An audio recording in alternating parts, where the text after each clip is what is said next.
The Reec. The homie Reec. You already know, man. It's Taylor Gang. I died. Who you with? Reec. Yeah. Who you with? Who you with? Means it's time to get this show started, get this show on the road. We have a very special guest in the building today. This young lady she got flued out all the way here just to be part of the situation, to be part of the show. It's Women's History Month, so why not bring a guest that is basically helping women get past any situation that they're in through her words of wisdom, her knowledge, and her beaming energy that she walked in here with. It's all in the curls. I see you. I appreciate you. So without further ado, let's go ahead and announce our special guest. It's all about that star power. Stay tuned because you know Reec is going to have one of your favorite stars with him today. Stay tuned. All right, we got Kendra Hall in the building. She's been dropping jewels, JustUs Jewelz, which I feel is a play on words. We got to talk about that. And she is executive director of Urban Not Average, New Jersey. We've had so many beautiful guests from Urban Not Average. Talking about Chandrea has been here. I know that's one of your road dogs. You guys are doing some amazing work. But let's kind of like talk about you. Let's talk about this Survivor series you got going, all these wonderful events you've had popping up and things like that. But first and foremost, because it's Women's History Month and you're a woman making history, let me hit the hype bell for you one more time. What's up, Kendra? How you doing? I'm good. How are you, Reec? I'm well. Great to have you in the building. Talk to me a little bit about your story because it's very compelling. You haven't been shy about telling it and sharing it with people, and I think that that's awesome because there's so many people that have been through that situation or situations like yours, and they need to know. They need to know it's okay to talk about it and then to move past it. Absolutely, Reec. I totally agree with you. And a little bit about me is in my backstory and how I started my journey to even be here on this amazing platform. Thank you. You're welcome. I'm an author, first and foremost, and I wrote a book called Dropping Jewels, Guiding Principles to Help Girls Live Their Best Life, based upon my life story as a teen mother. I had my first child at 14 and 3 kids by 18, and then wound up going through a domestic violence situation. I was thrown through a double glass window. Wow. Being in a domestic violence shelter at 16, homelessness, and so many different trials and tribulations at a very young age. And the reason that I wrote the first book was really to teach these young girls that no matter what you go through, you can get through it. Right. And you don't have to look like what you've been through either, right? That's another thing, self-care as well. Yeah. So, that's a little tidbit about me. I can give you a little bit more if you like, but it's your show today. I'm here with you. But I'm excited. I'm definitely excited to be here telling my story and just really inspiring the next young person who's going through a serious situation and they're looking for guidance, right? Because we've all been through something. And so it's really about helping each other to get through it and move past it. So that's really what it's about. And my story is a testimony that you can get through whatever it is that you've gone through and still, thrive. Right, absolutely. Yes. How difficult was it for you to relive those situations that you were writing them, or was it a form of therapy of you getting it out all on paper? It was hard. I have to say it was very hard. And during the book writing process, when you're an author, your first book, you get a sample book, right? And so I got my first sample book, and it was so hard for me to actually read through at that time, the first 10 pages. And it was almost like it hit me again. Wow. That I threw the book across the room. Oh, wow. So you tossed it. Like, oh, wow. Like, I don't want to look at this. This is too much. Right, yeah. And so, that's the thing about healing, right? You always feel like you're 100% healed until sometimes things are opened up, you get and a reminder, reminders right, and triggers and things. So, so I would say that it was pretty hard to go through all of those, relive those moments, especially when it came down to the domestic violence situations that I had been through, and there were so many as a teenager. That was really difficult to go through, as well as I was dealing with abandonment from my parents, and when I got pregnant, my parents put me out of the house. Yeah. So and that's at 14. So I know that could be I was traumatic. 13 actually. Wow, that's traumatic within itself. Like you made a mistake as a child.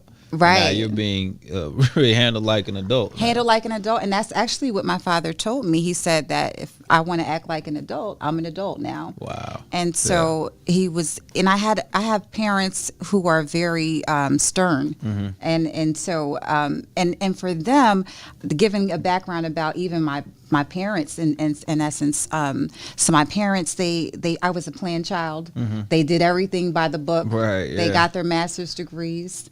And they, we had a beautiful home, and they definitely did afford me a lot of different activity options and after school activities and extracurricular activities. And I was in everything. I was a youth group leader. I was in church Monday, Wednesday, Friday. Twice on Sunday, right? And on top of that, I was in acting classes. We all had to play an instrument. We all had to do these specific things in order to propel us to the next level. And from what our parents were telling us. However, I was rebellious, but quietly, and I wanted to have freedom. I was tired of.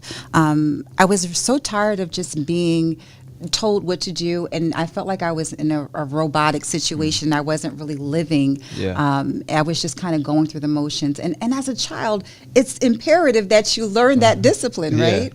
But I was really struggling with authority, right? Which Where I do know. you think that came from? I'm sorry to cut you off. Oh, no, because I know fine. you have a lot of parents right now watching. We have a big fan base, a viewership of parents, so people with children, so they may be looking for those answers, and they may not have the perspective of their kid, because like the experiences I got growing up, I wanted to double those for my kids, right? Because that's how you feel like, oh, I want to be even bigger. And I had a great childhood, so it was like I want to, well, for the most part, Exactly. I want to build on that. So where do you think maybe a balance could have been found for you or yourself, or this is just part of your story and it was most likely happen inevitably?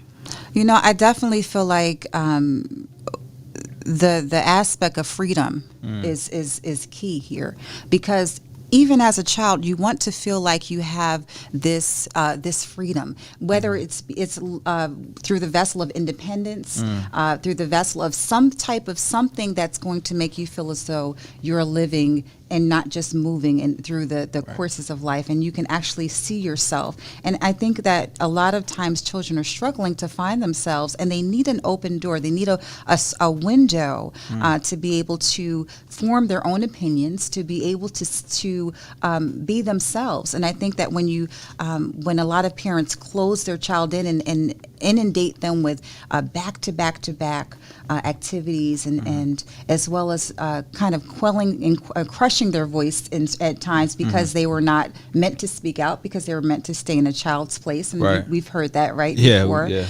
It becomes one of those, it becomes a situation where you can easily have a rebellious child because that child now feels as though they're not valued.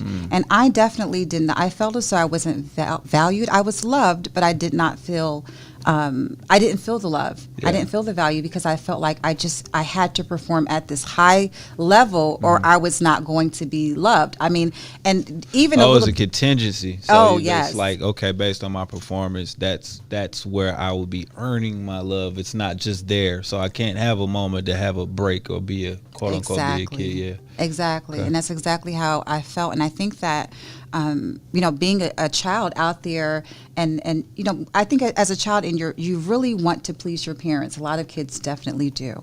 And I was one of those children who definitely wanted to make sure my parents felt as though I was doing what I was supposed to do. And I think that some of that can kind of backfire, because you're so interested in what everybody else wants of you, you lose yourself. So a part of this, my first book, Dropping Jewelz, Guiding Principles to Help Girls Live Their Best Life, is really about, is the first part is about people pleasing. So I had a problem with people pleasing. Even it continued on from me going from my parents to now into a relationship at a very young age, and going into these cycles because I was used to pleasing, and that to me, was the way to earn like love, value and love value, and right. so forth. So I really had to learn my place. Mm-hmm. I had to learn my position, Mm-hmm. and that took some trials and tribulations for that to happen. Right, but now you're helping others learn their place and position Absolutely. and value within themselves. So you Yes. don't have to seek validation. No, and I think that the benefit of when you go through something so early is that now it's like you can see the forest through the trees, right? And it's not so much where you feel as though you're as judgmental as you may have been if you had not had those experiences. Because now you kind of see life more. You Right. see people. Well, you understand you've people go lived. through things too, so you don't judge them based on their present situation or maybe their approach. Absolutely. Absolutely. And you take people for where they're at in life at that moment and not where you want them to be. And I Yeah. think that's huge. It's actually sitting with a person and actually listening to understand and not just listening to respond. And I think that learning that for myself was really important because I think that I was just at a young age just very impressionable and not realizing how impressionable I was, put it like that. And a lot of times kids feel like they have it all together, Right. but they don't realize that they're still getting some type of Right. influence, but they may not see it until later on. Right. That makes a whole lot of sense. If those are just tuning in on the radio side, we have Miss Kendra Hall here. We're talking about her book. We're talking about dropping jewels and some of the amazing things she's been doing to motivate people and get them moving past their present situation. You just brought something up that I've heard Pop say before. You had to allow people for their mistakes, and it's like you just said, you take people for where they are right now, and you can kind of give them some a little bit of wiggle room for where they can go in the future. Right. So Right. I think that's a big thing is, we love to see people's potential, but are we looking at them for who they are now? And when we're able to deal with people in their current space and not, like you said, give them a little bit of wiggle room, right? But we understand that it could go either way, but the core of them, their value system and all of those things that really make them up, is this somebody that you can have anything with? Yeah, friendship, relationship, Right. business. Yeah, I understand that. So you definitely really makes have sense. to take those things into account and not just kind of, I think a lot of times we like to go over to the what could it be, what coulda, shoulda, woulda, and so I think that part was key for me in learning my value, because I had to learn also not only my value but the value of the people that were around me, right? You want to be around people who are going to pour into you, Right. and not just pull out of you.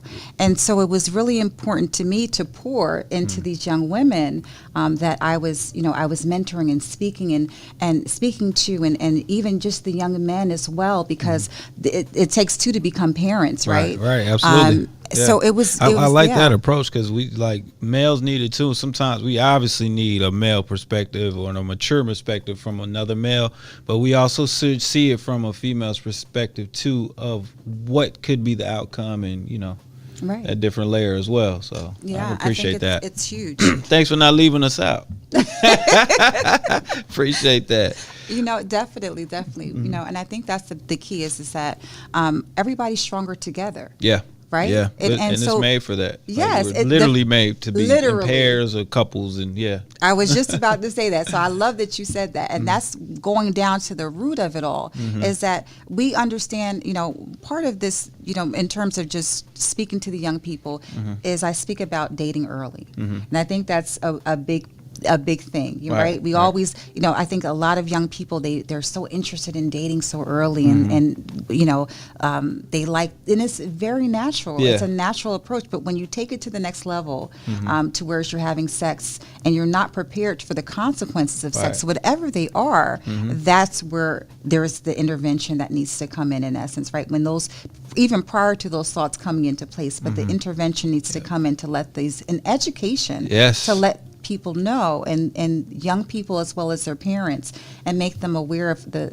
all of the pitfalls that could occur, and not I think a lot of times also parents don't realize that their kids are even thinking about certain things, right? And then they and on top of that, they're getting a boatload of terrible advice from their peers that don't Right. really understand, because when you think about sex education in school systems, it's strictly physical.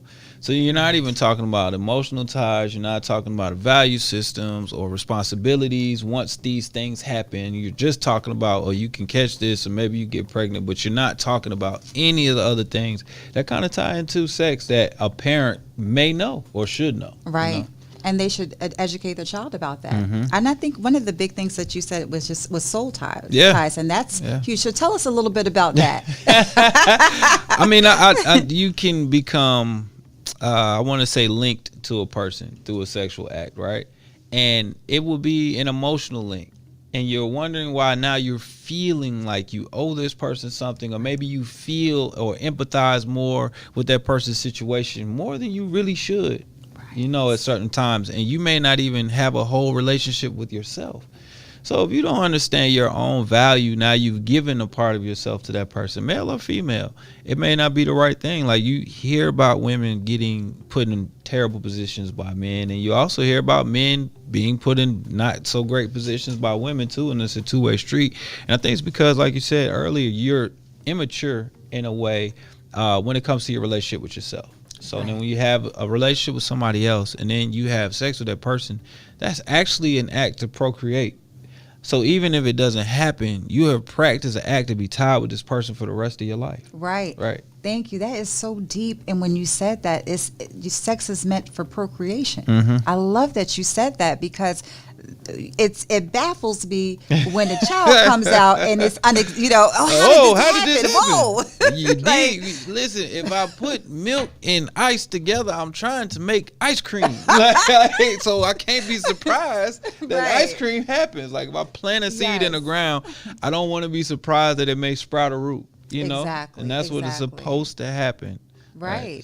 And I think, and once we start to realize the responsibility that we have towards ourselves, right, first, before anybody else, then we truly learn our value as well, right? Because we have a responsibility to take care of ourselves, and that's a huge responsibility in itself. And then now you're trying to add somebody else on. And so what happens is, and I see this cycle over and over again, people are trying to live through somebody else, and they get in a relationship to form an identity and to be able to kind of merge, as opposed to dealing with themselves and focusing on themselves and handling the things that they need to handle. They'll take that energy and distract themselves into a relationship and or parts of a relationship that may not be serving them. So that's one of the topics that I speak of as well, is really loving yourself and not just pouring that love always into another entity and distractions. You have to pour that love into yourself, because if you don't love yourself, how can you love anybody else? Well, how can you know how to accept the love? Correct. Right. That's You got to know what you want and know what you like. Yeah, I get it. Let me hit the hype bell for all these jewels you've been dropping. I've been lacking on my hype bell pressing. But we're having a great conversation right now. And I know within the pages of this book, you're sharing your personal story. You're sharing these things, but it's for a point for other people not make a mistake. I'm not going to say mistake, but not go through an experience that they don't have to because you went through it. Right. Exactly. And that's the whole thing. And that's what we're supposed to do. That's why there's been so many books written, because a Bible has been written in essence, right? These are all documents to give us guidance. And if we tap into the knowledge that's there, then we're able to progress and fly through a lot of life's trials and tribulations. Now, I would be remiss if I did not mention too that my book is a faith-based book, and all of my books are faith-based books because prayer has been, and God has God first, but and the prayer that went along with it, and the energy of God's favor and love that I feel over my life. I have to give him the honor and the praise, because first off, if he was not in my life, if I didn't have God, I don't know where I would be, because there were so many times I prayed, if you could just get me through this one, this one thing. I'm with you forever. Don't turn off the lights. Don't turn off, all of those things, because it was a struggle having 3 kids by 18. I had to go through so many different trials and tribulations as a single mother, and then I got married young, and so many different situations where I had to really hustle. Right. You know, I remember going, getting on the bus and having a baby on the side of the stroller, a baby in the stroller, and a baby on the pouch, getting on the bus and going to get groceries. Wow. I mean, there's been so many instances where I really had to grind and struggle. And so now it's time, and it's always been time, right, to give back so the next person doesn't have to go through these same situations, right? What are some ways that you can overcome? And if you find yourself in these situations, what can you do to propel yourself further and farther, and not just look at it as though it's a fixed window, right? And you can see out, but you can't get out. How do you get out? How do you get to that? So yeah, it's one of those, definitely a story that I didn't expect to have, but. But I mean, it's what God somehow uses it, right? Yeah, he used you, and he gave you the strength to do it as you were going through those certain situations. So I gotta hit the button for that.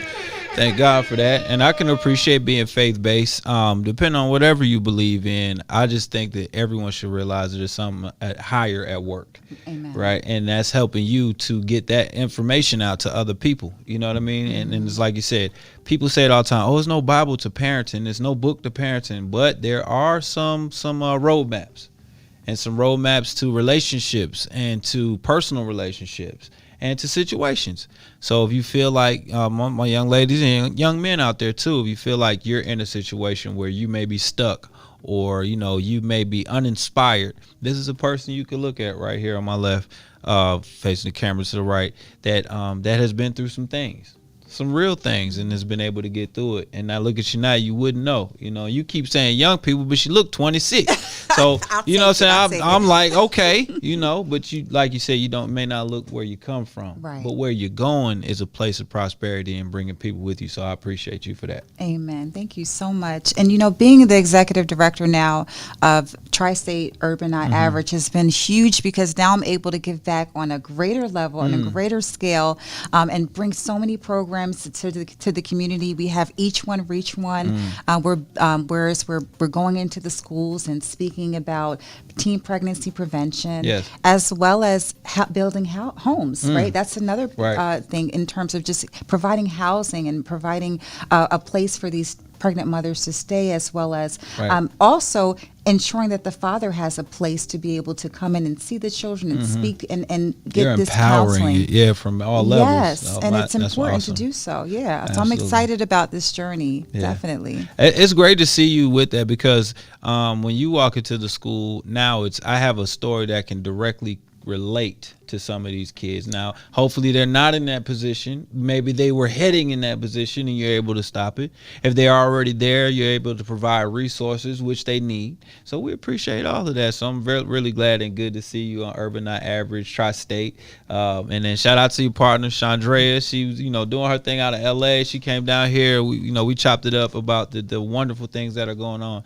Now, if you, in your position at 13, would have known about a thing like Urban Not Average, or had you yourself came back to speak to the young Kendra, I'm 1,000% sure your outcome would have been a little different. Absolutely, because there's so much power, and I realized that coming up, and I've never had anybody who was a teen parent come to talk to me, right? And this way that I'm doing now, in essence, and so it would have made a huge difference if I saw somebody who looked like me, who I can relate to, and then they're telling me, all right, here's some ways for me to, for me to level up, for me to stay away from the pitfalls. I've been through it. So the I've been through it part is the part that really makes the difference, because you can talk about something, but unless you've been through it, it's harder for a person to accept it if they've been through some stuff, right? Because they're like, you don't understand. You don't know me. Right. So, but they're like, I do know you. Actually, I was you. So let's talk about it. Exactly. Because I don't want you to be the me that was in a very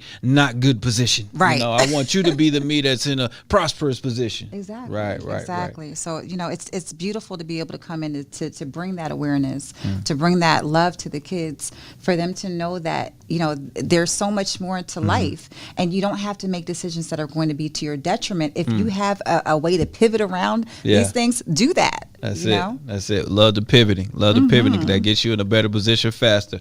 Let's talk about these things. So where can people find the book, and then where can they follow you at and follow Urban Not Average at? Absolutely. You can follow me at JustUs Jewelz on Instagram. I'm Kendra Droppin' Jewels on Facebook. And you can also reach me on my website, www.droppinjewelz, DroppinJewelz.com. And there's 3 books now. Droppin' Jewelz series has guiding principles to help girls live their best life. Droppin' Jewelz, keeping your vibes high, and we also have a workout book. So I'm teaching fitness classes as well, so virtual. So so it's a workout with Kendra, and they're all 3 books are available on Amazon as well as on my site. Awesome. So it's on our live chat too, on Facebook and YouTube. If you guys are tuned in, you can just click the link, go to droppinjewelz.com, and it's spelled out the right way you need it. All right, and make sure that you follow her on Instagram too. It's very inspirational stuff she has on there. Those events look wonderful. Thank you. I really, really love what you're doing. Let's get to what we call the fast forward. This is a game where we ask you questions and then you answer them however you want to answer them. Okay.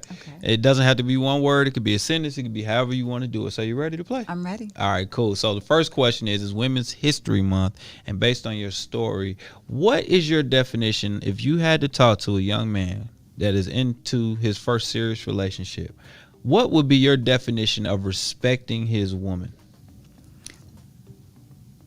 Respecting himself. Great answer. I like it. I like it. All right, question 2. That's a t-shirt. Question 2. If you could have any 4 guests at dinner, who would it be? Michelle Obama. Okay. Barack Obama. Well, Barack coming with Michelle, Right, so that's let's 2. pick 3 other people. Oprah, definitely. Okay. Oprah Winfrey. I definitely love Tamron Hall too. I have to say, yeah. I definitely, She's incredible. Yeah, she's incredible. And I would have to say Les Brown. Okay. Right, I love Les Brown. Yeah, He's that's a nice. That's Yes. a nice spot. Okay. Nothing is impossible. I like the Absolutely. dinner table right there. All right. I see you traveling a little bit. You're on the move. So what's your favorite place to eat, and what city is it in? This is a selfish question because I want to know where to eat. Oh my goodness. That's a very, very good question. I would have to say, I got to give a shout out to, let me see. I'm trying to think of where, because I don't eat out much. Okay. This is the thing. So And what? it's a trying question. All right. So what's your go-to meal then? My go-to meal is right now it's salad because it's time to Get ready for summertime. Here, okay. I still got my winter body. My summer body ain't came. I'm gonna have to call Amazon when we get done. Figure out when that thing's landing, But okay, salad. What kind of salad? What you put in this salad? I like chicken salad. Okay. So chicken, something to where it's like baked chicken or something like that, Okay. On the salad. And romaine lettuce, I don't do iceberg lettuce. Okay, yeah. I mean, iceberg lettuce is green water, so I get it. Thank you. I get it. Thank you. I appreciate appreciate you. I get it. All right, You cool. get it. All right, number 4. One piece of advice you would give yourself at 13. Don't do it, girl. That's I take it. No, stop. Don't do it. Stop. I got you. Yes, I would say definitely to love myself more. I got you. All right. Well, that's been Kendra Hall. We appreciate you coming by. Thank you so much. Thank you Let me for hit this having hype me. bell for you one more time. Hold that book up. Let everybody see where they can get Droppin' Jewelz. Get it right now across all Amazon platforms. Just type it in. You see that beaming smile right there. She's holding her. Is that flower petals? Is that going on? What's going on? It is okay. rubies. Rubies. Okay. Absolutely. Oh yeah, because This she's is a the jewel. ruby Dropping. edition. That makes so much sense. Droppin' Jewelz. Pun intended. All right. Make sure that y'all pick that book up today and follow her online across all platforms. You can check it out in the chat. Before we get up out of here, let me give you guys Reese's Peace of Mind and Pops Nose Vest. Your trials do not necessarily define your sentence. That means the things you were going through does not necessarily define what people think of you. You make your own play at life, all right? No matter what you're going through. All right, man, we up out of here. Let's get back to this mix. DJ Decepticon on the ones and twos. This is Reec Radio Show Live.